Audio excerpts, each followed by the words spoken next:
वहिनी, महिला दिनाच्या हार्दिक शुभेच्छा. थँक्यू.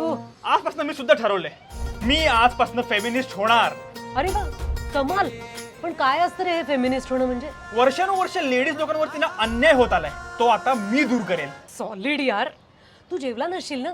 वांग्याची भाजी आहे, खा. ए, वहिनी यार तुला माहिती आहे ना मला वांग्याची भाजी आवडत नाही. इवन आई नाही माहिती आहे. मला पण नाही आवडत. मग काय? कुणी विचारलंच नाही ना कधी. तुझ्या आईला पण आवडत नाही. पण आई तर दरवेळेस खाते, कधी बोलली नाही मला. पण एक्झॅक्टली. आई कधी बोलली नाही कारण बाबा बोलतात, काका बोलतात, हे बोलतात.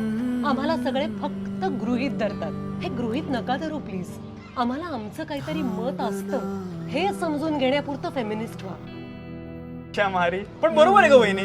तू बघ ना, कुठलाही मोठा सण आला की आम्ही फक्त मेन्यू ठरवतो. आई करेलच हे आम्ही गृहीत धरतो. आजची भाजी समजा उरली तर ठीक आहे ना, आई संपवेल, वहिनी संपवेल, हे सुद्धा आम्ही गृहीतच धरतो. ही जाणीव म्हणजे ना फेमिनिझमची, स्त्रीवादाची सुरुवात. वहिनी, एकदा परत तुला मनापासून हॅपी वुमन्स डे. थँक्यू. आणि माझ्यासाठी चहा टाक. मी ठीक आहे, मी चहा बनवायचा प्रयत्न करतो, तू प्यायचा प्रयत्न कर. आलोच.